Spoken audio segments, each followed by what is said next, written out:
once we got more involved in the community, I think it was like, okay, now we're starting to piece everything together, and it's just a good feeling. Yeah.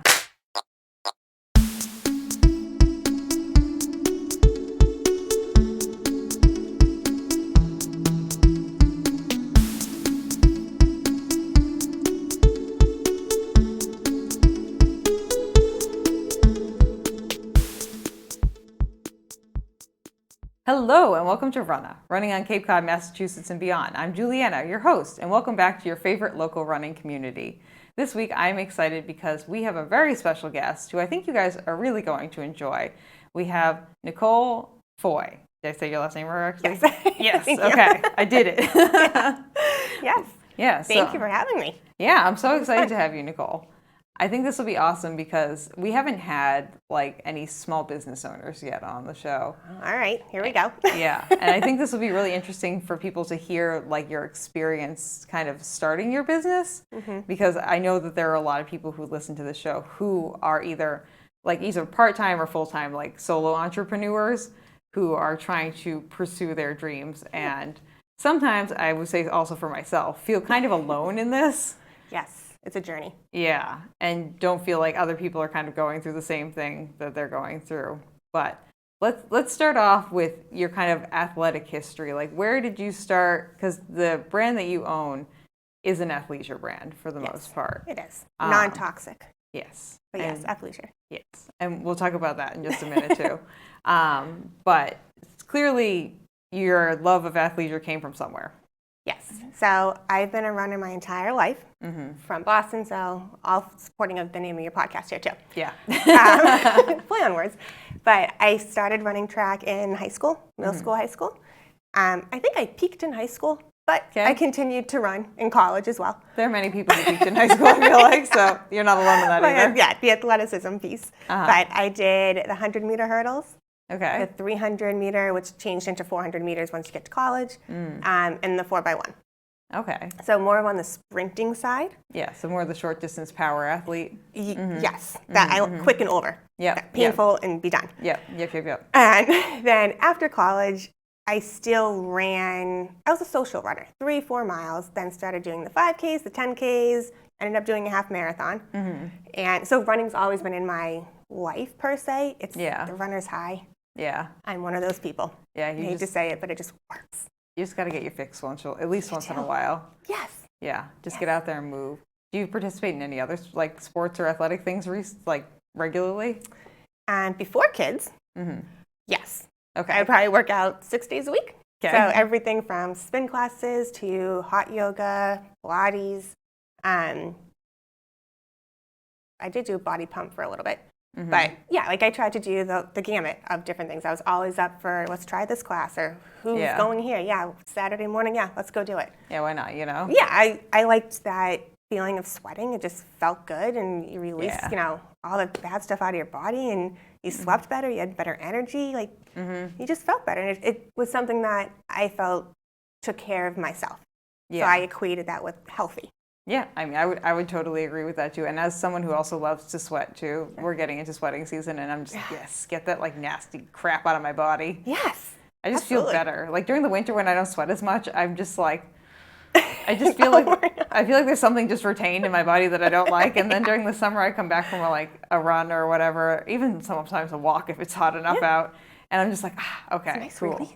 Yes. Yeah, I'm just exactly. I feel like my lymph nodes have just emptied something out. There's just something that I can't put an exact finger on what it is, but there's something that's gone. Yes. There is some science to this. Yeah. We don't know the exact correct terms. Yeah, not 100%. But we're on the same page. Yeah, there's something that left our bodies with the sweat. Yes, exactly. There's something in the sweat. But so you've been someone who's always just been an athletic person. Yep. And participated in athletic endeavors.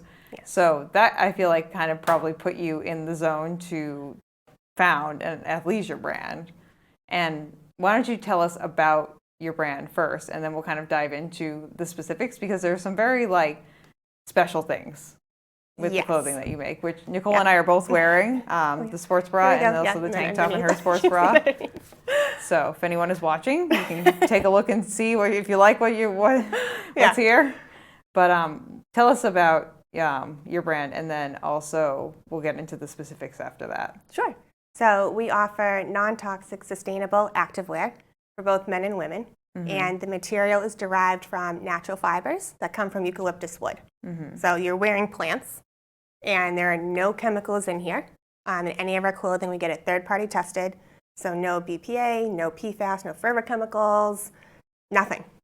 It's made from the eucalyptus wood and bio-based spandex. It's not even your traditional. Now, why is that important, like to you specifically? So spandex is what has your BPA in it. So there was no way we could use the tinsel material, which is the eucalyptus, and then combine it with regular spandex, because that would kind of go against our whole goal. Yeah. So bio-based spandex is probably 3 years old now at this point, because we started working on this we're in 25 now. Oh my gosh, 2 3 years ago. Yeah. Is it now the bio-based spandex? Is that like your own composition? Like you have like worked on that specifically, or is it success? Like, can other companies like also like utilize this? Yes, other companies can utilize it. What's unique to us is the actual blend. So the percentage, we tested a few different blends, but the percentage of the tinsel in the bio-based spandex is unique to us. Can you speak about the tinsel just a little bit more so people know exactly what that is? So picture here's eucalyptus leaves, cut them down, but they regenerate very quickly, so we're not just killing forests and just leaving them bare. They grow back quick, don't worry. But then that wood is pulsed down to a fiber. I didn't bring my whole sample set here, but almost like if you were to stretch out a cotton ball. That's what it feels like at first. And then that's pulsed down even further to these little almost, they look like styrofoam, but they're obviously not. That gets woven in with the bio-based spandex out in California, and then you have your material. Oh, okay. All of our materials, everything we source is from the United States as well. So we're keeping it all in-house. That was important to us when we started. Yeah, that's definitely super interesting. Now, why is it important to you to have these like sustainable and like, I would say like body healthily, but a little bit more body friendly, kind of like eco-friendly materials? Like, what is the reason for even wanting to use these over like synthetic materials? So I'll back up a little bit. About 80% of current activewear is made from polyester or nylon. Which sounds correct to me. And that's derived from fossil fuels. So as you're sweating, your pores open up, right? Because that's what we talked about, how you release those toxins. Getting rid of some sweat and stuff. You're just getting toxins right back into your bloodstream by wearing polyester and nylon. So our story started a couple of years ago when we were trying to start a family, and it was taking a little bit longer than we thought it would. I ended up seeing a naturopathic doctor, and she was like, look at the chemicals in your life. I'm like, what are you talking about? I'm spraying everything with Windex. Like, what? Who cares about that stuff? Yeah. And she's like, no, look again. I'm like, okay. So we switched up what we were eating, cleaning supplies, laundry, things like that. And then it hit me, oh my God, I work out 6 days a week. What am I wearing? Yeah. And then once, like anything, you go down a rabbit hole, right? When you research all these things, and I'm just like, oh my God, this is so bad for you. And so before my current job right now, I was in fashion retail in New York City. So I spent 10 years in the semi-Devil Wears Prada scene. So I had a little bit of history of just knowing the fast fashion, the waste that piles up, the margins that companies are selling clothing for that is made overseas for 10 cents on the dollar by these people. And it's just, it hurts. So it's a nightmare scenario. When you actually look into it, it feels like a living nightmare. It is. Yeah. So we're like, okay, look, we have a lot of things here. And one of them was, okay, we want to make activewear and athleisure because that's what my husband and I wore every single day. And even now with kids, like that is all you wear every day. If I ever had kids, I can't even imagine wearing anything but like comfortable clothing. Like you're like, absolutely not. Talk about sprinting. You are sprinting across the driveway, back down the sidewalk, in the house. But yeah, that's a whole different part of the story. But, so we knew activewear, and we knew it had to be sustainable because that polyester and nylon wasn't going to cut it for us. Yeah. And we didn't want to make it out of the United States. So I started researching material. So we tested organic cotton. Sounds great. Not so great when you sweat. Does not dry quick. No, not at all. Horrible, actually. I love my cotton sweatshirts and like shirts that I have, but you would never catch me sweating in those things. Right, exactly. You turn into a human like sponge, essentially. It's not great. Still great to wear, just not for sweating. Yeah, very comfortable if you're like just going to like sit on like the beach when it's like 60 degrees with a light breeze. It's like, yeah, this is perfect clothing for this. Great option. Yeah. Same with linens. I have linen pants on. Organic linen's great. Organic hemp. Merino wool also is thrown into the mix because that has, what's the word? It doesn't smell as bad when you sweat with that. So that's a good plus. I'm a very big 100% merino wool fan. Yes, like, so that's up there. Yeah, I've worn that stuff when it's like hot and also when it's cold. It's very good at like wicking the sweat away, and then it dries very quickly. Right. And then it doesn't smell as well too. Exactly. So, yeah. So that's everything we tested when we first started out. We found that the tinsel itself was just so soft. Yeah, it's very soft. It's so soft. It's so nice. Comfortable. And it's organically antibacterial, biodegradable. It dries super, super quick, so it's moisture wicking. So it's all these natural properties that I didn't have to do anything for. Yeah, it's just kind of that's there. how it is. Right? Yeah. And I wanted something that was different. Like, there are a lot of brands out there with merino wool. Okay, what sets us apart? Yeah, right. Why What's your would people buy differentiator? your stuff instead of someone else's? Right. Yeah. And we actually ended up talking to Lensing, who makes tinsel. They're out of Alabama, I'm pretty sure. Yeah. And just talked with them. We actually met one of their representatives in New York City at a trade show. And like, these people are great. Yeah. They know what they're doing. They're very honest and transparent. We started working with them. We had tons of questions. They sent us all this material. Like, it was just, it felt like the right relationship. Yeah. So we said, yep, this is it. And that's how we found it. Haven't looked back from there. Material. Right. Okay. Well, that's exciting. And now, when you started your business, it's why am I forgetting the name? It's not Sea Sports. Oh, Silver Sea. Silver Sea. I was like, I'm fully blank. Silver Sea Apparel. Yes. So you started Silver Sea. You only had one product, correct? Yes. So we started in July of 24. So we're turning 1 year old next month. Yeah. And this is where I actually was just very nervous. So now I'm 5 months postpartum with twin girls, our first kids ever. And we decided to launch a business. So just casual. Yeah. Sometimes you're not in the right mind at postpartum. I think this is the perfect example. This is part of it, yeah. Slightly delusional at best. Yeah, and ran the Falmouth Road race in August that year. Yeah, it was like a whole why not, cycle year. Yeah. Anyway, started with that one. The lifestyle sports bra in black. Yeah, and that was it. That's all we had. Yeah, exactly this, because it's in black too. So yeah, exactly that. And we had other colors. So we had our blue color, which is this one, white and gray as pre-order. And people pre-ordered. That's and exciting. Like, oh my gosh, like strangers. We didn't know who they were. Yeah. We're pre-ordering. And I was like, okay, I think we have something. Yeah. And then we launched a tank top because as I was wear testing, women were like, okay, well, we need a tank top. We need a long sleeve. It's getting cold out. We need this. And then guys started to come, well, what about the guys? I'm like, good point. I didn't really think of you quite yet. Yeah. We haven't gotten that far. We haven't got to you. So now, this summer, we will have 9 styles across 4 different colorways. That's really exciting. For both men and women in a year, which if you told me this, oh my God. First of all, I never would have thought I would start my own business. Yeah. And then to be here within 1 year is just, I don't know how I do it. People ask me, like, how do you do that with kids and working? I'm like, I don't know. I don't know. I have no idea. Yeah. Day by day, coffee by coffee. Yeah. I don't know. Well, because this isn't you still have a full-time job on top of all this too. I do. Yeah. I do. So it's not like, hopefully, I'm assuming at some point you're hoping to transition to making this at least most of your job. Yes, I would love to transition out of the corporate world and just do this. Yeah. Because that's where my passion is. That's what, it doesn't feel like work. And I know people say that all the time. And there are definitely moments where I'm just like, oh, I don't want to do this part of the business.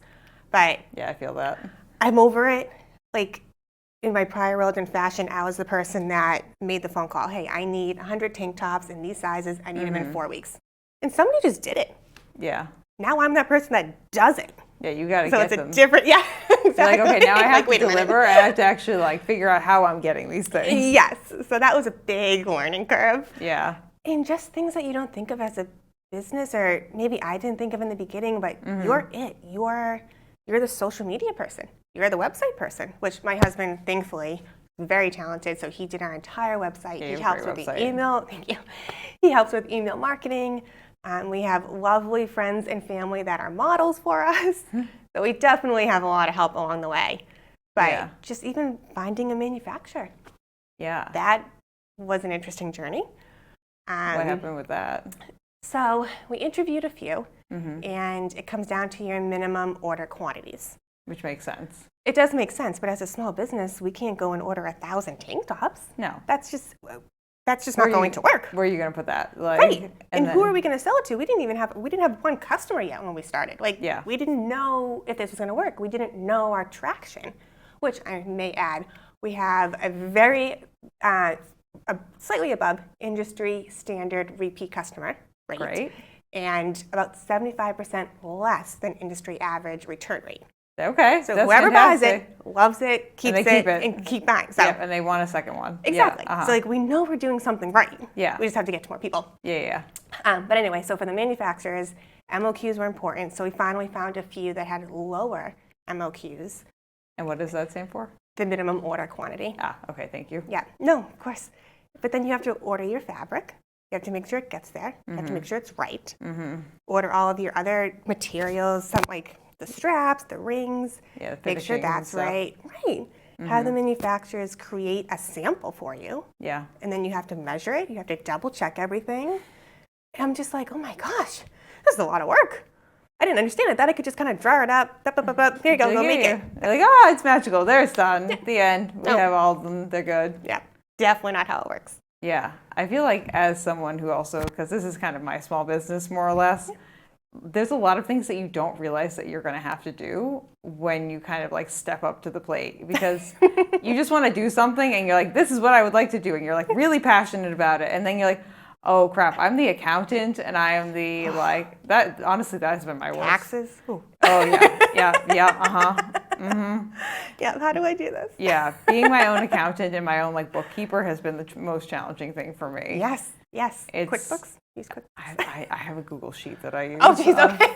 Because the thing is, it's just my income streams are a little bit more like just one. It's not. I don't have as many as you do, I'm sure, because you have like many individual people buying from you. Whereas I have like a couple sponsors, not a couple, but like chunks of sponsors kind of coming through, or like chunks of people kind of feeding in revenue. So I don't have hundreds of people. Not yet. Sending, hopefully, at some point. Yeah. Sending in like somewhere between like $50 and like $200 at a time. So definitely, I can see why QuickBooks would be a lot more efficient for you. It's still hard though, like you said. Even thinking like when we have product, right? It was like, is this a finished good? Are these materials? I'm like, well, they were materials. That's why they were classified here. And now they're finished goods. And the accountant's like, well, you have to divide this and this. And I'm like, oh my God. And I feel like math was my strong suit in school. Oh, yeah. And this was still like, what are you talking about? Yeah. And then also kind of like factoring in, like you said, like taxes and things like that. People don't realize that you have to, because your income isn't being taxed, you have to pay like almost double what the tax rate. It's like 15-ish% in Massachusetts, give or take. Which tough. is a good chunk of money. Yeah, exactly. I mean, it's not easy to start your business. And I've heard, like, we've talked to a lot of different mentors and people like that too. And they're, at least the common piece of advice has been just stick with it. Like if you're getting traction and people are coming back to you, whatever your business is, podcast, clothing, ice cream, doesn't matter. Like you're onto something, just stick with it and stay with it. It will work out. Yeah. Like, because a lot of people just, like you said, like you can feel alone. Oh, and after you string a few weeks or months alone, you're like, forget this. I don't want to do it anymore. Yeah. I've seen enough, like, from my side, like, podcasts kind of, like, peter out after, like, usually, like, a year, 6 months to a year, because they just, like, they come in with all this momentum and all this enthusiasm for whatever they want to talk about, and then after 6 months, like, the engagement levels aren't quite exactly what they wanted because they didn't, like, hit, like, a viral, like, clip or whatever. They just didn't, like, hit the jackpot, which, honestly, very, very few like podcasts and businesses like hit a jackpot like that quickly. Even if you see like the really successful businesses that are out there that started as small businesses, it took them like 6 or 7 or 8 years to get to a point where they have that notoriety. Yes. So exactly. It's not just, I mean, even like from my standpoint, like with shoes and like running and stuff, like the people who are behind like one of the most popular sites, Believe in the Run, it took them like 8 years to get to a point where like Wow. they are the authority that they are. And if you look back some of their old videos, they are so janky. It is. We all start somewhere. It makes me feel so much better about my videos too. I'm like, oh, okay, like they didn't just like start off looking this professional and having like a whole crew and staff and everything. It's like, oh no, it was just like 2 of them for like at least 3 years. Yeah, see, and that's, people don't tell you that part. Yeah. They definitely don't tell you. Or it's such an abbreviated, oh yeah, it was hard. And then all of a sudden here we are. You're like, wait a minute. Yeah. What about the really hard part? Yeah. There's very, very few people who just like hit that level of virality so quickly that I feel like everyone else just gets lost in the sauce, because people really like idolize those people who are they've either reached that point where they're like that big and that popular and people forget about their history, or you get those people who they just like hit the jackpot like straight out the gate. For some reason they've just like hit all the slots exactly correctly. Yeah. And like that does happen. Oh, for sure. That does happen, but the probability that you could do that on accident or on purpose is really low. Yes. Yeah. But for you, what has been like the hardest thing with starting up a small business? Balance and knowing what to focus on. Okay. So when we started, I had a vision of, honestly, bras and underwear. Okay. Because we're like, that's closest to your skin. That's Yeah. honestly the like sweaty, gross part when you work out. Mm-hmm. And that's where the chemicals are getting into your body. Mm-hmm. Like, let's fix that. Mm-hmm. But then as we wore test product, our now customers, but just wear testers, were like, oh, can you make this? Can you make that? There were so many suggestions coming in. It was overwhelming because you can't be everything to everybody. Yeah. And we can't make 10 t-shirts with 10 different necklines. It's just, that's also just not really the smartest way to go from investment. Yeah, no, and it's very unfeasible to be able to do that much variety as such a small business as well too. I think people really like, they see small businesses and they just assume that you have the same backing as like, say like a Walmart or like a Target or something like that, where they can just like call up some like 5 shirts in this color and this neckline, that color and that neckline. The person is like, great, I got you. Whereas you're like, I am everything. So if what you're telling to me, I will relay back to Juliana, who's also my assistant, and Juliana, who's also my accountant, and Juliana, who's also the producer. Yes. So, yes. The little chat box on the website. Yes. The support email. They all go to the email same. From it's all the same person. All the same person. Yeah. Like, hello. I make the joke here that usually at the end I say like, oh, you can get in contact with us, and then I realize I say that and I'm like, which means me, because it's just me. I act like there's other people behind this, but it's just me. Party of one. Yeah, party of one right here, me, myself, and I. Sometimes there's 3 of us if we get in an argument, you know. But definitely, it's something that I feel like people don't understand a lot of the time unless they've been in that position. Right. But yeah, it sounds like you guys are not making underwear, at least from Not what yet. I can tell. Not yet. So we deviated a little bit to make more tops. So we have 2 bras, 2 tanks, and a long sleeve and a hoodie for women. Mm-hmm. We have men's t-shirts and men's hoodies. Mm-hmm. Now we need bottoms. Yeah. We've outfitted your top half. Yeah. Haven't gotten to the bottoms yet. Yeah. So I'm actually currently waiting for samples of leggings and a skirt. Oh, okay. For women. And my husband is working on boxers. So close to the underwear part. Okay. So we'll see how that goes. And then there's already been requests for shorts for men.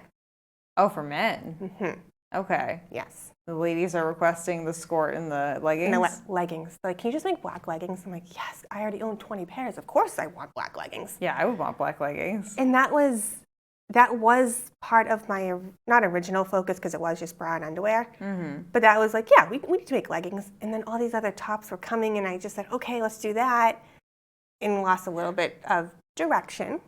Which I think is typical and fair. Right, like it's the normal, I don't say normal course, but you just get so excited and wrapped up and you're like, okay, yeah. And then I'm like, wait a minute, I gotta backtrack because also just coming up with, okay, can you just copy these leggings? That is not how it works. Yeah. You have to sketch it out. We work with a pattern maker to make sure the stitches are correct, the sizing is correct. What little tweaks do we want to make to the size of the pocket? Or how big the band comes up? on your belly and your stomach. Like those are important things to then sample, wear. Yeah, definitely. Test. And this takes time. Like, I mean, I'm still waiting for the sample of those bottoms for a few months now. And then these haven't even gone into production yet. Yeah, no. It's a long time. I think that's exactly it, is that it takes a while to get things to like where you want them to be. And also you have to figure out, like, for you specifically too, like what sets you apart from other leggings. Like, why am I buying your leggings? I understand the potential is there too, but there should be some kind of other design element potentially too thrown in there that's like, yeah, we're unique because of like X, Y, and Z in items, and this is why our product is worth the money it is, and like why you should buy it over like, say, like Lululemon or something like that. Yep, exactly. Which I feel like is like not on the scale that you're on, but like is a similar product. Oh, for sure. For sure. We're in the same world. Yeah. Absolutely. Yeah. In that athleisure world. Yes. But I definitely agree with you also too with the kind of getting caught up in people's feedback. Like I definitely am someone who, like, when people start suggesting like, say, guests for this show to me, I'm like, oh yeah, I could do that person and that person and that person. And then I have to reel myself back in and be like, Juliana, are we doing too many things at once right now? Like, do we need to take a chill pill and like maybe book some of these people further out, or maybe just like put it on our to-do list for later, you know, we'll follow up with them at a different point in time. That's also very hard because you want to do everything at once. You want to chase every lead, and that's what my husband and I are finding too, that we have kids. Yes. And they, in all honesty, are the most important thing right now. Yes. So we're hanging out with them, we're raising children. Okay, we have our corporate jobs because that's what's paying the mortgage. We need to do pretty well with those too. I feel like that's important as well. Right. And we have this, Silver Sea. So sometimes I feel bad. I'm sending emails to these manufacturers or our fabric supplier like 10 o'clock at night. And I'm like, God, I hope he doesn't like think I don't know. I'm not sure what's going through his head. Doing something weird. Yeah. But I'm like 9 o'clock, 10 o'clock at night, or 6 a.m. in the morning. It's so random. Whenever you can get to it. Right. But that's where the relationships come in. And picking up the phone and talking to them, or visiting them in person. Like, we have a manufacturer right here in Fall River. Our pattern maker's in Fall River. Oh, okay. So 45 minutes over the bridge and over, perfect. Yeah, you can just like go there. Right, but so that helps. But there are definitely days where you're just like, okay, my list is so long. What do I do first? I want to do all of it. But then you have, you know, a kid saying they're hungry, and you're like, wow, I haven't showered in like 4 days. Now what do we do? There are some priorities here. Right. So it's all balanced, but I feel like most entrepreneurs probably have a type A or high achiever personality. Yeah. So you're working into the wee hours of the morning and you're trying to do it all. Burnout is a real thing. But you got to balance it, and you just have to stay your course. Have you found anything that's been helpful with trying to balance things, or like little systems that you put in place or anything like that? Realistic goals. That's a good idea. Like, okay, I want to reach out to all of the fitness studios in Massachusetts. Okay, maybe we tackle like 5 a week for outreach, whether it's email or phone calls, and then we have another 5 we follow up on from previous, you know, the last month, or whatever it is. Also very important. Right, you have to juggle both. You're always selling. You're always doing outreach. But it's okay if you don't do 100 every single day. Yeah, there's not enough time. Trust me, with this whole, everyone's talking about AI recently too. I'm like, if I could just clone myself like 5 times, that would be a dream. We could get a lot done. It's not quite happening just yet. So, I think technology is working its way that way. So you never know. Right? It could work. It's a possibility. But just reality. And like, at least for our business, and even for you too, like customers or clients, whoever you talk to, those relationships are important. Oh, definitely. So making sure you're fostering those, like that also comes first. Yeah. More so than just making sure you do a post, or making sure you do, I don't know, whatever it may be. Like, if there's a customer that reached out that wants to exchange a size, sure.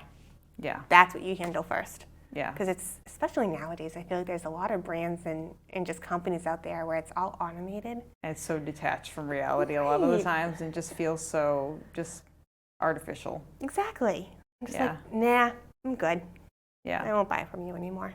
I feel like there's definitely a very special thing that comes from when people realize that they can reach a person like semi-easily, like maybe not like immediately, but like they can send you an email and like you will get back to them. Yes. I know specifically like from like the Cape Cod Marathon standpoint, people have really started engaging with our social media, especially like because they know I'm race week and I'm like very much so present on it.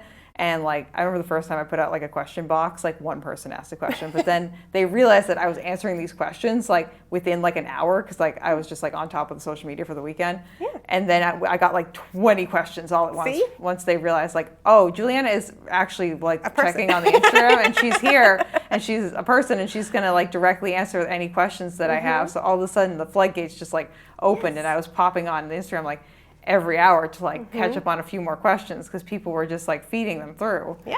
Because they were like, oh, okay. And like, especially like even with the podcast too, like people realize that like, oh yeah, if I email the podcast, like Juliana will get back to me within like a day usually. Right. It's that connection. It's that ability to reach someone and also feel like understood and like heard by the person who is responding to them and not just talking to like a chat bot and being like, no, I meant size large and not size medium. And just like being like, oh my God, I literally am typing exactly what I mean. And like this thing is still not getting it. Right. It's exactly. not understanding what's going on. Nope. So the transparency. Even when I do pop-ups, people are like, well, what if I'm going to buy this for my friend? What if it doesn't fit her? What if she wants a different color? I'm like, email me or call me. Like it's me. It's okay. It's just me. Oh, okay, right. And of course they're like 100% satisfied. And I'm like, okay, now can you write a review real quick? Yeah. That would be great. Yeah. Which I think is, again, one of those things that we just talked about too, like having to be constantly kind of like selling yourself a little bit and also constantly being like, you should go to my website or like, have you listened to Runnah? Like, have you checked out my sports bras? Like, and just constantly, my friends who aren't like small business owners or like don't have anything to pitch are constantly like, Juliana, you can plug yourself anywhere. I'm like, you bet I can, because like if I stop doing it, then people forget. It's awkward at first. Yeah. But then it just kind of rolls off the tongue at a certain point. Right. You have to make a story around it. Yeah. And find something that will relate to that person you're talking to. And then it doesn't seem as unnatural or awkward or salesy. Yeah, I don't like doing like cold pitch, like just coming in cold with a cold pitch. Like I don't feel like doing that. But if someone's like, oh yeah, I really love running, I'll be like, oh my God, me too. And do you know I host a running podcast? Yeah. Have you listened to it? Or like you can someone be like, oh my gosh, my sports bra is just like really bothering me. Or like, and you're like, oh my God, mine is so comfortable. Right. Did you know that I own a sports a company that makes like really eco-friendly, like toxin-free sports bras? Like, and they're awesome and they're so soft. Exactly. Yeah. It's just slide right in. Yeah. Yeah. And I think that's something that anyone who has a small business or something to be pitching like will really like resonate with, because it definitely is a mind shift.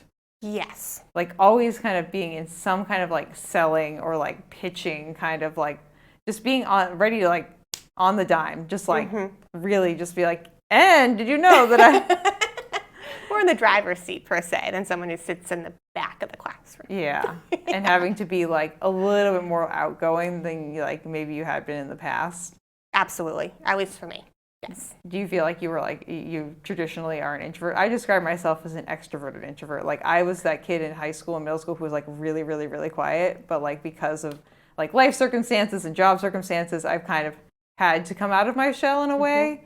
And now I don't mind it, but like I had like crippling social anxiety as a kid. Yes, even just speaking in front of people. Oh, I almost like shat my pants when I did like a Spanish like presentation in like 8th grade. And people were like, Juliana, you did no, I was scared to death to teach people how to make a friendship bracelet in Spanish. Like it was bad. Those childhood traumas. And that's one of the times where I'm like, oh my God, I hate this. Yeah. Yes, definitely hated public speaking. But like you said, it's I think maybe jobs. Yeah. That I've had before this. Like now, my current role, I have to do a PowerPoint, oh my gosh, every other day. And sometimes within like a 30-minute notice, like, hey, can you put this together? I'm like, yep. You betcha. And you just do. You just do it now. Yeah. And it becomes much more natural. It's a skill set. Like you're always building your skill set. Yeah. And I didn't have a skill set of pitching to people or elaborating in the middle of conversation sometimes, right? And working in our Silver Sea small business that we started. So that is a skill set I'm working on. I'm still working on it. Oh, same. And I remember in the beginning, I go to yoga up the street here in North Falmouth, And one of the teachers who helped like wear tasks was like, oh, you guys have to meet Nicole. She just started this brand, blah, blah, blah, blah, blah. And I was like, hi, yeah, okay, gotta go. And I'm like, no, I should not go. I stay. And I talk to people. Yeah. And I explain why we did it and what it is. And I'm like, that's different. Yeah. Normally I would just be like, yep, okay, bye. Yep. Yeah. So it's little things like that. Yeah, even just like staying there, like making yourself available for questions, like even just like even if you don't like outwardly exert yourself, being like, we will be sticking around for an extra 10 minutes just to kind of like see if someone has a question for us, you know. Slowly rolling your mat. Slowly. Yeah, just be like, okay, instead of being like, bye friends, and then just like leaving and being like, well, that was enough attention for me for today. Exactly. I really am not a spotlight person, but you have to learn to be comfortable in it. I mean, look what we're doing now. Yeah, here we're directly in spotlight physically. Yes, there's a lot. There's a lot of light in this room. But it's, different skill set. Yeah. Right? That's how you grow. Yeah. I think that people who have never had to like be in a position where they're pitching themselves, they don't realize that. I feel like anyone I know who has been in a position like you or myself, we've not come with that skill set. And we've very much so like learned it and are still learning how to like utilize those skills and building up those skills. But I think a lot of people see us now and they're like, oh, you've always been that way. It's like, no, absolutely not. No, never, ever. I mean, I went to Babson College in Wellesley, right? Known for entrepreneurship. #1 in entrepreneurship. Yeah. Never in a million years did I say I was going to be the one to own my own business. Yeah. Never. Everyone else around you was probably like, oh, because you have all those kids who have like big goals in high school who are like, I'm going to be the CEO of like Goldman and Sachs. And you're like, good for you. Exactly. I don't want that. Go for it. That wasn't me. I was like, I just want to work, maybe wear a couple skirts to work and heels one day. And oh, look cute. That's right. Yeah. That'd be nice. That'd be great. And here we are. But never did I think that was going to happen.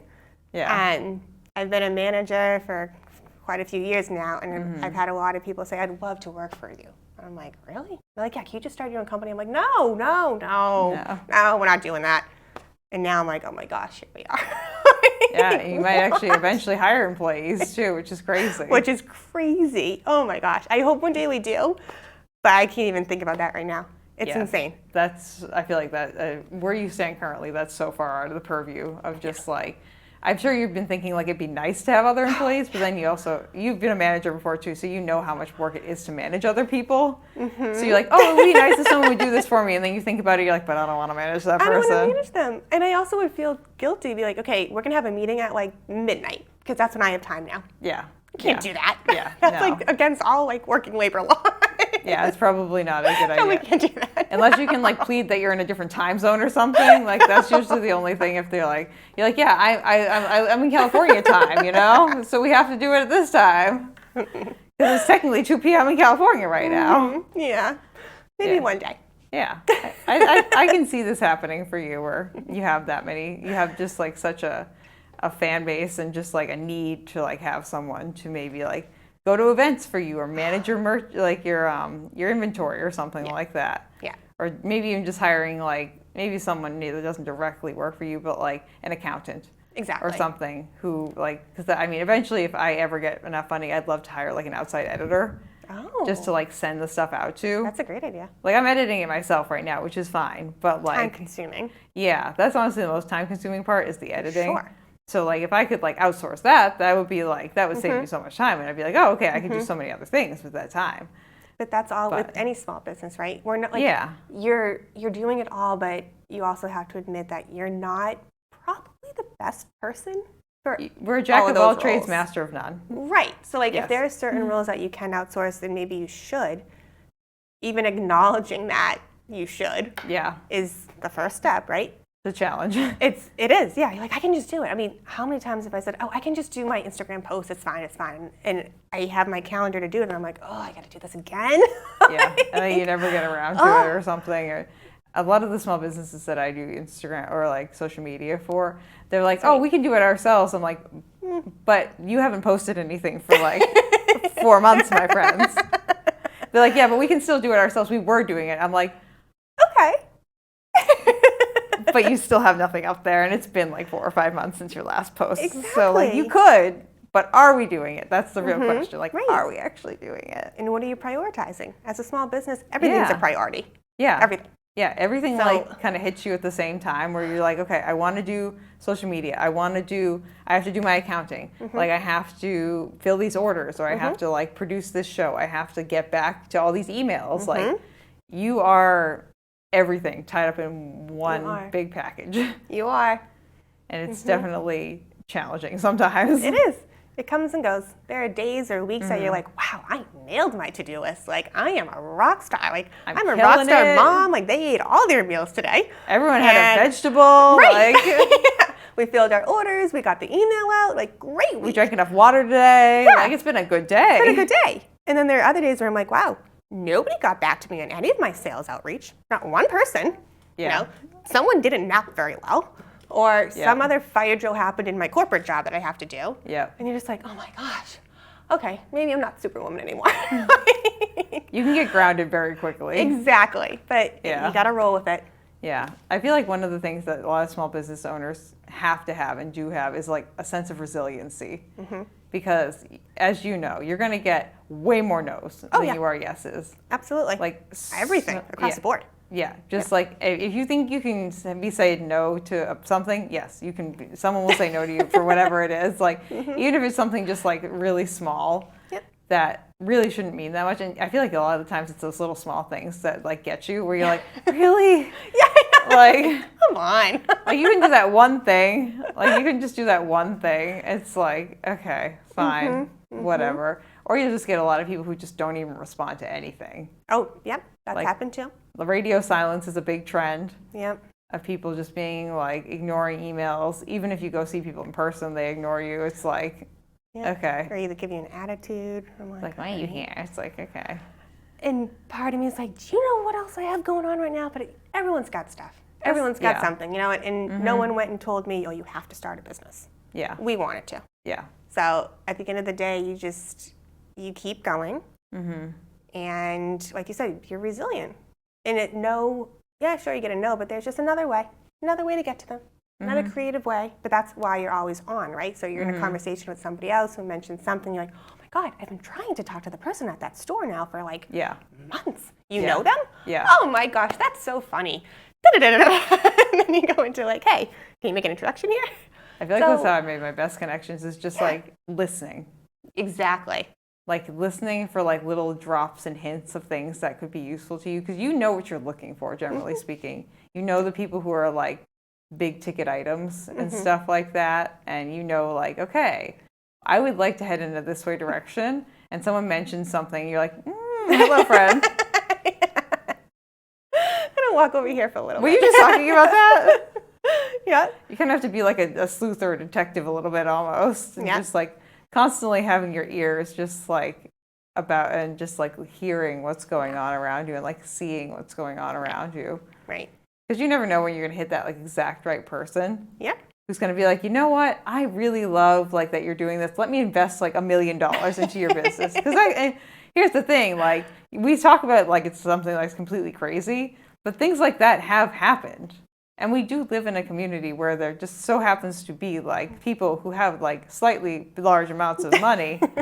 Some of the homes in this town are really nice. There just so happen to be like $10 million houses somewhere in a couple places here in Falmouth. So like, and like you never know who you're going to talk to. And like maybe you came across just like randomly in conversation a billionaire who just really is invested in like eco-friendly athleisure, and they're like, oh wow, I've been waiting for this my entire life, like, and then they try it and they're like, this is fantastic. And even if it's not like $1 million sponsorship or anything, like they come back and they're a regular customer and they buy like 10 items at each. And it's like, okay, or they tell their friends, and then all of a sudden you're like providing the attire for the billionaire pickleball team. You never know.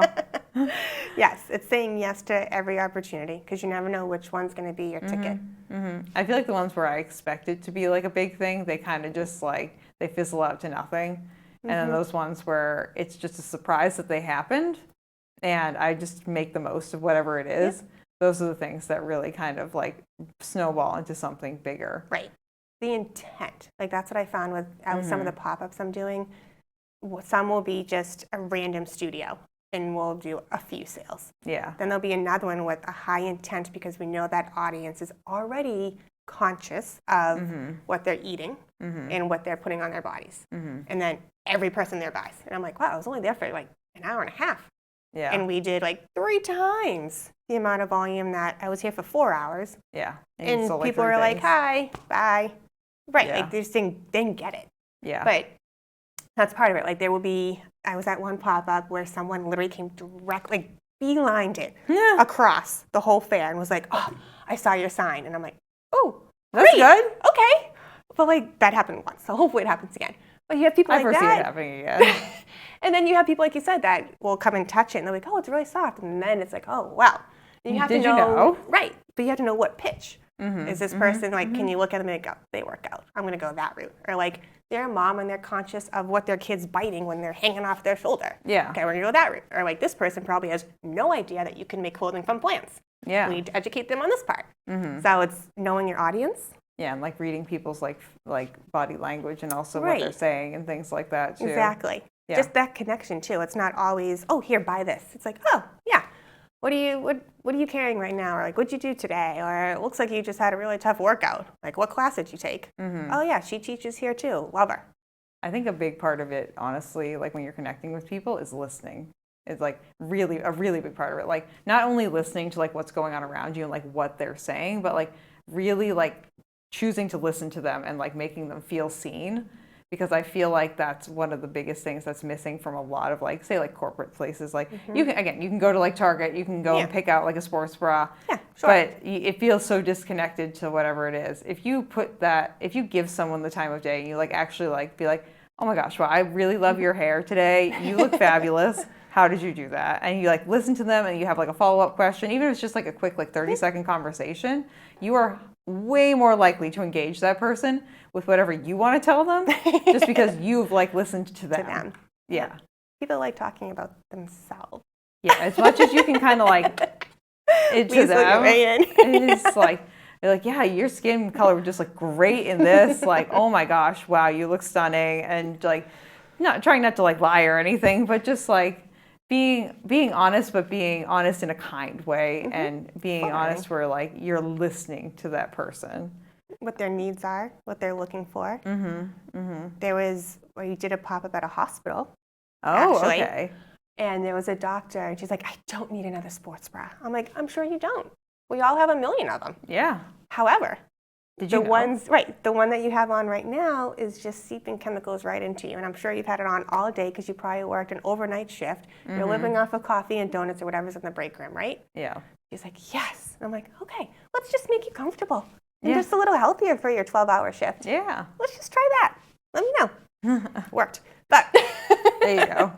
Yeah. You got to play the game a little too, like anything. Yeah. Well, you saw her needs and you like addressed them. Right. She doesn't have time to work out. Are you kidding me? Yeah. That wasn't the angle to take. Yeah, no. But wearing a comfortable bra for a 12-hour shift, that is a game changer right there. And she's in the medical field. Yeah. Like she had a lower barrier to entry of the education piece because she's already aware of all the toxins and chemicals because she's in that field. Yeah.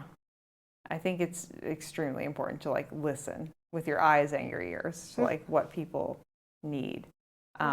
If you were to give advice to someone who wants to start a small business, what would you say? Is there anything that you've learned through this that you really would like to impart on anyone else who's kind of maybe either in the middle of this journey, taking it on anywhere in this pathway? It can be cliche, it's fine. I would say to go through a business plan and run your numbers, just so you know where you stand. That's all. How many tank tops do we have to sell to break even? Be realistic. Right, and if they're selling at 20% off, because that's our first time customer promotion, okay, lower the price point. Okay, how many customers now do you need to buy those tanks to break even? Okay, 50. Where are you going to find 50 customers? So it's like, oh, wait a minute. So just having that lay of the land so you have a plan, because you don't want to just start something and be like, where are all my people? Yeah. Right? You don't start a business for your family and friends to just buy from you. Like, you need the strangers. Yeah. You know, you need the summer people down here. Yeah. You need them. So just and I mean, I went to a college that we did business plans all day long and still had to do one for Silver Sea. Yeah. Just to understand where you are at. So you know as you're going through, okay, we're getting a little tight here and we need to change something because it's not working. Or, hey, we're blowing past expectations. Awesome. What is it that worked? Keep going. I think another thing I would want to tag on to that from what you just pulling from what you're already saying is that don't assume that you're automatically going to have a large audience. Just like show up on day one for you. Is that what you found with the podcast? Yeah. I mean, I found that. So I've done podcasts before this. I've been podcasting for about like 8 years now collectively. And to the first podcast I ever did, I was like, yeah, we're going to have like all these people. We're going to be like up to like 1,000 downloads every week after like 2 episodes in. No, absolutely not. Absolutely not. It's a slow burn.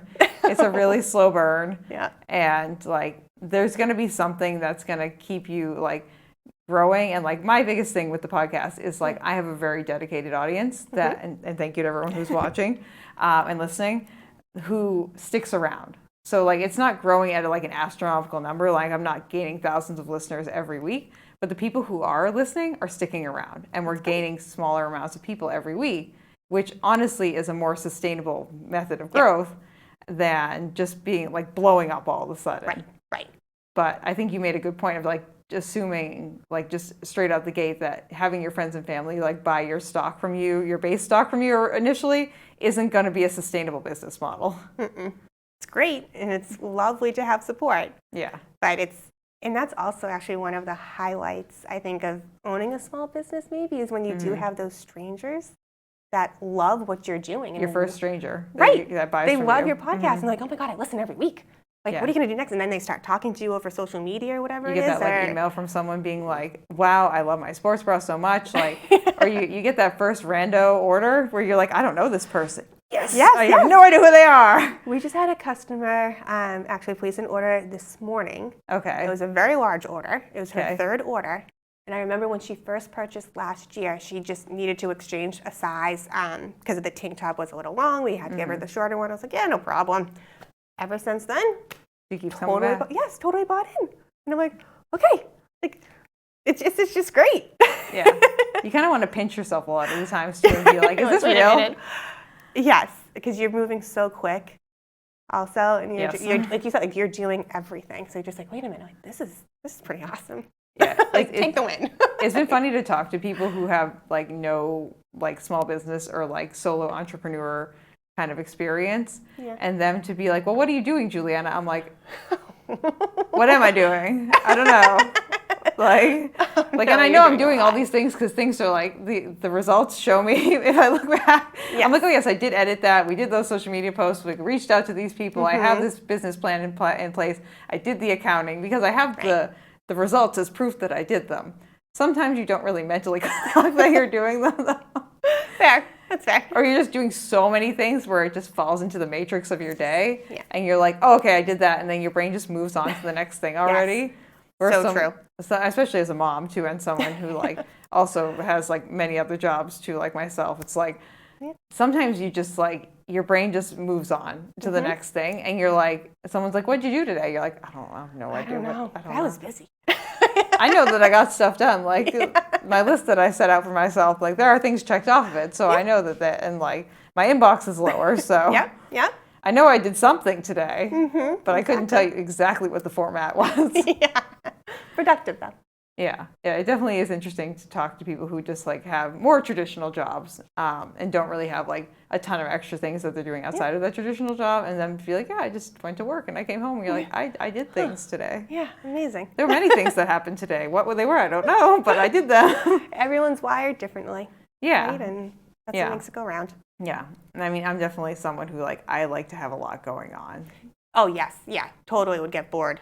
Yeah, I'm an ADHD human, so I'm like, I always have something in my brain that's just, I describe my brain as like filled with little ping pong balls, and when the ping pong ball, they're constantly moving, and when it hits the sides of my skull, that's when I think the thought, but as soon as it hits it, it's gone. So it's like bing, bing, bing, bing, bing, bing, bing, bing, bing. And there's just like a billion little ping pong balls just in there all the time. It's a great analogy. It feels accurate to me. Yeah. Where it's just like, there's like millions of little balls just like bouncing around. And when they hit the inside of my skull, that the thought registers. But as soon as it hits the side, it's gone again. But it might hit the other side in a second and come back to me. You never know. And if it moves fast enough, that thought will stay retained in my head. Then we know it's a winner. Yeah, then I know I'm like, I've hit something. It gets to that spot in the top of your skull where it starts like back and forth. But yeah, it's something where like I can't see myself not doing anything. Like even when I retire, like I know I'm going to have something that I'm doing.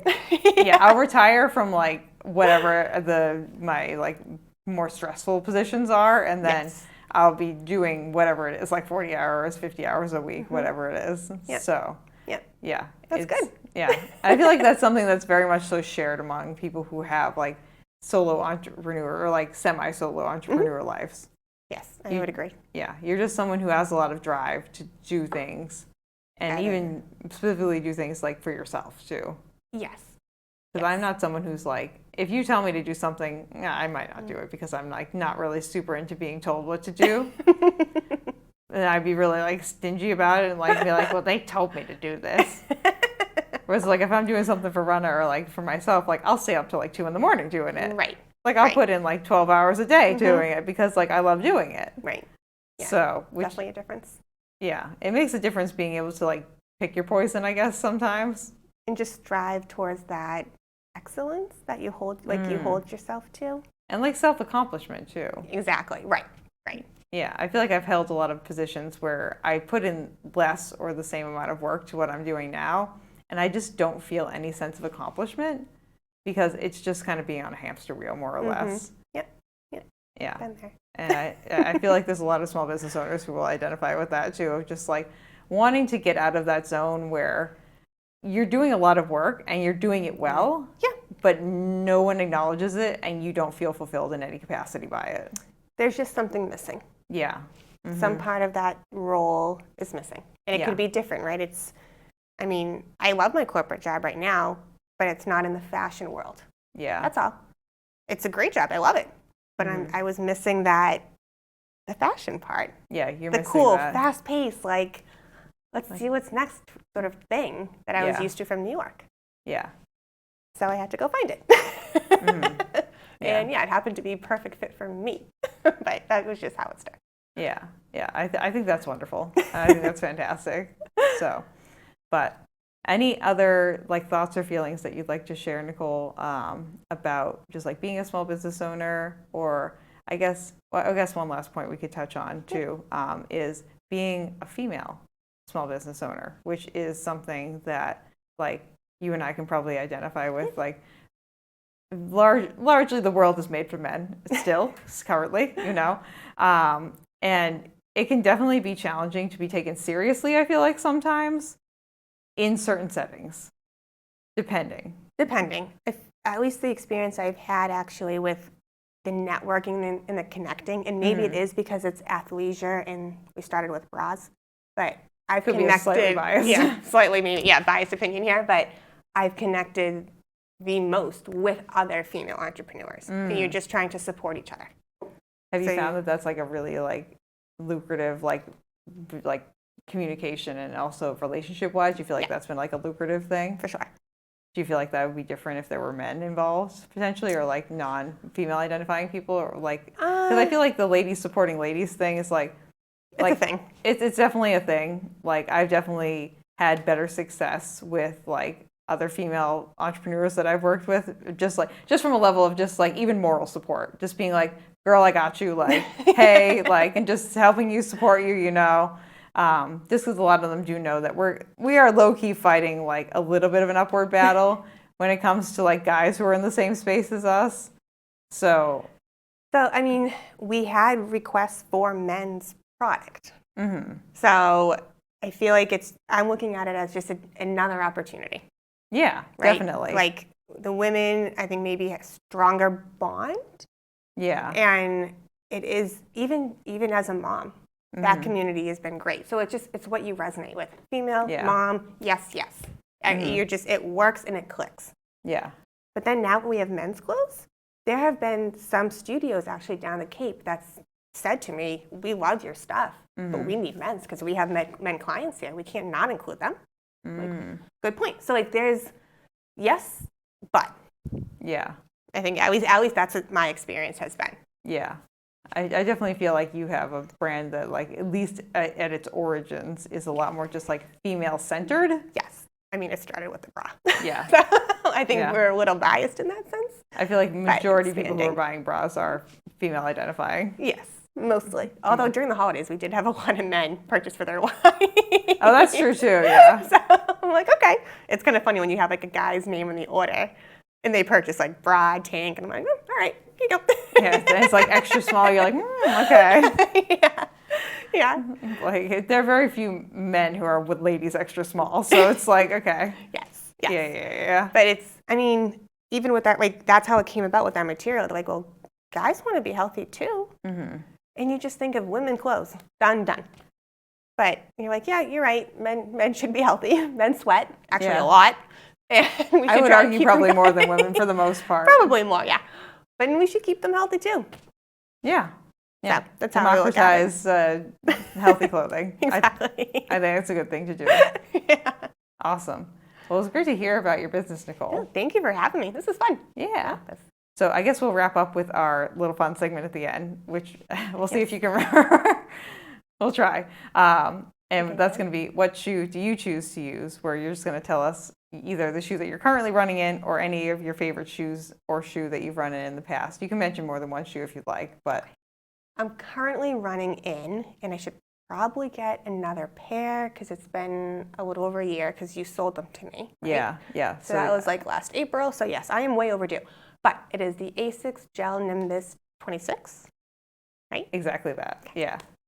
And they actually just came. I'm wearing the new model on my feet. Oh, all right. Which is the 27. Nice. So check it out. Yeah, I feel like it's a little bit more. It's a little bit firmer. I feel like than the last, in a good way though.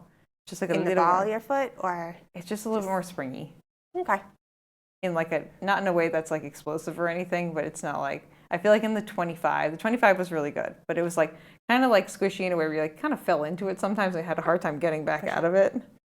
And then the 26 was like a little bit better. I think the 27 has just improved on that even more so, where it's like, okay, it's springy, it's bouncy, it's very squishy, but you're like, you don't get stuck in the shoe. It's not like a memory foam where you're like, okay, or like one of those like gymnastics pits where you're like, oh no, I'm stuck in the pit of foam. I can't physically get out. Yeah, we can't have that. Yeah. No time for that. Yeah, no, not when you're running either. No. No, I'll have to try the 27s. Yeah. Do you have any other shoes that you've run in the past that you remember, or like maybe in high school or previously that like were like your first shoe or something like that? I remember my first spikes. Okay, what were they those? Were like a brick red from Nike, and I forget the actual name of it. But it I wasn't did like really the Dragonfly or anything? I forget. Okay. They worked pretty well though. Okay. They got me pretty far and quick. There you go. I'll do some research, friends. And you'd probably find them. Yeah, if I find a picture of what they look like, I'll put them up on the screen now, but if I can't find them, then... They're going back like a decade. There have been a few shoes where I didn't think I've been able to find like what person is referring to, and I have. But then there's some other ones where like someone's referenced a very specific colorway of a shoe, no. And I just like physically can't find any physical evidence that this shoe existed. That's pretty funny. Because it was like a weird colorway that they bought like on clearance, and like someone deleted that one picture that existed off the internet, and it's just like I tried my best. I'm so sorry, but it's all good. Yeah. But Nicole, thank you again for being here. Thank you. And if people want to find out more about your brand, where can they do so? silverseaapparel.com or on Instagram at Silver Sea Apparel. Nice. Silver like the color, sea as like the ocean. Yeah, instead of like sea like the letter. Yeah. Named after Old Silver Beach. That's actually where the name came from. Ah, okay. Yeah. Very nice. Very good like local reference right there. Yeah. Wonderful. And if you guys would like to get in contact with me, because I said us earlier, with me, you can email me at runnahpod@gmail.com. Also, runnahpod on Instagram. And don't forget to subscribe to the show either on your podcasting platform of choice or YouTube, so you can be part of your favorite local running community here with us. But that has been this episode of Runnah, and we will see you guys on the next episode. Bye! Nice job, Nicole. Thanks. That was good. Oh my God. Thank you for listening to this episode of Runnah. This podcast is edited, hosted, and produced by me, Juliana Coughlin. Brought to you in part by the Falmouth Running Club and the Falmouth Community TV station. If you'd like to connect with us, you can find us on Instagram and on TikTok at RunnahPod. And you can send us an email at runnahpod@gmail.com. And our original theme music was brought to you by the one and the only wonderful Jeffrey Hutton. And keep up the great work. I'm proud of you.